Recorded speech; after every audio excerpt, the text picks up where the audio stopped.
Ting dong. Mayday, mayday. Nih, ruang tamu aku, guys. Kan kalau kalian di Zoom itu bisa pakai virtual background kan? Aku suka kayak gini nih, ini.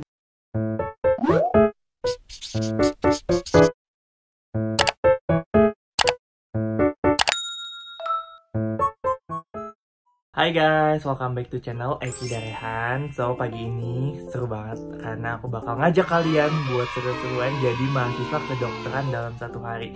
Aku bakal kasih tahu tugasnya tuh apa aja, terus cara aku belajar, gimana sih anak kedokteran yang katanya dibilang belajar terus padahal mah. Lihat aja ya sampai akhir. Jangan lupa subscribe sama komen konten apa lagi nih abis ini.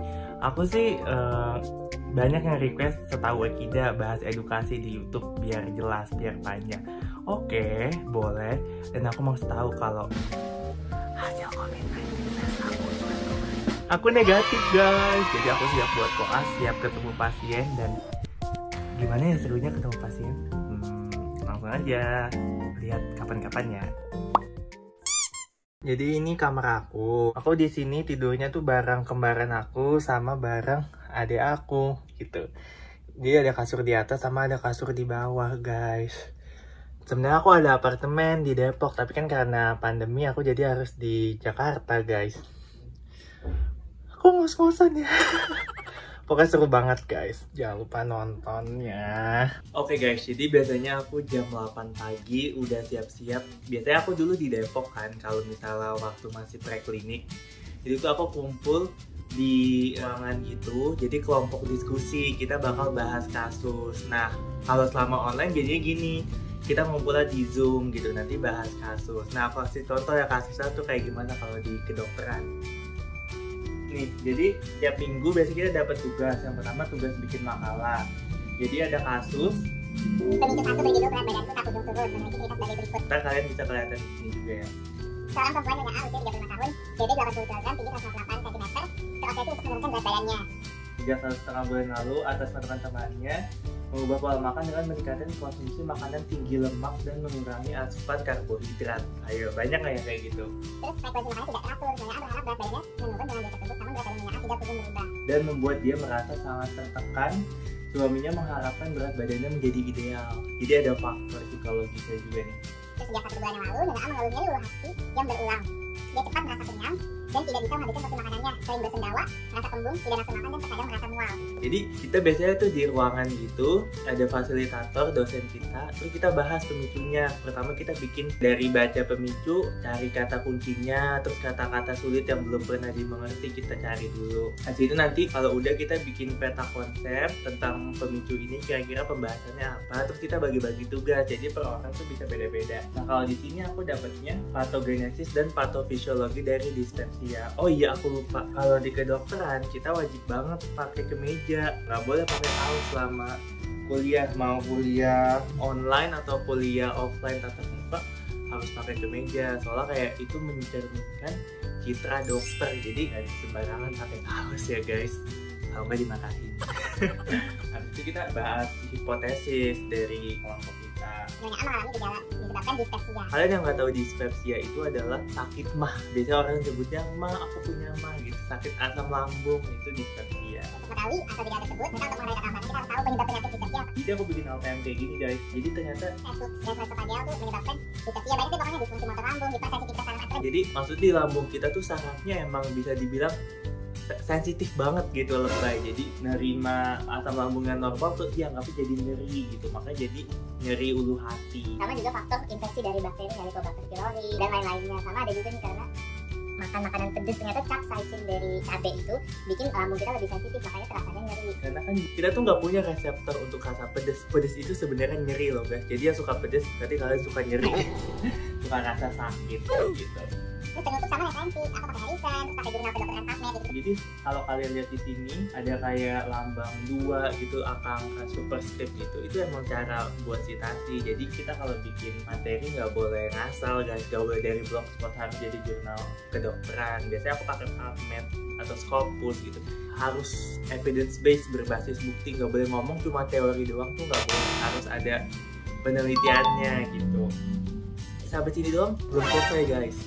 Jadi kita lanjut, habis bikin makalahnya aku bikin PPT dulu. Jadi ini PPT-nya tuh outline, pendahuluan, ini overview layar pandang. Terus aku bikin rangkumannya dari makalah tadi, aku bikin di PPT. Terus ini referensinya, tiap slide aku tulis referensinya di bawahnya. Nanti aku juga presentasi. Biasanya kalau Senin dapat tugas yang tadi pemicunya, Kamis itu aku udah harus bikin makalah sama bikin PPT-nya. Habis itu nanti biasanya semua teman-teman kan ada yang bahas definisi, ada yang bahas pengobatan, jadi semua aku ilmunya dapat, jadi saling sharing gitu. Habis presentasi, minggu depannya Seninnya aku harus ngumpulin mind map gitu. Ini aku ambil minum dulu soalnya haus guys, sebelum kita masuk ke sesi siang ya guys. Minum dulu guys.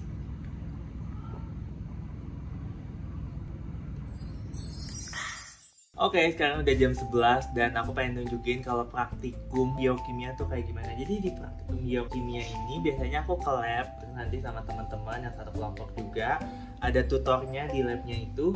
Nanti kayak ada topiknya gitu, kalau ini pengaruh puasa terhadap kadar glukosa darah dan kandungan glikogen hati tikus. Jadi nanti kita biasanya udah disiapin alat dan bahannya, nanti kita tinggal bikin-bikin gitu campuran-campurannya. Jadi nanti ada tikus, beneran tikus yang dibius gitu, dikasih kayak uap dari zat kimia apa gitu, intinya dia bius, abis itu dibelek, diambil heparnya sama darahnya, biasanya diambil juga buat pengujian ini gitu.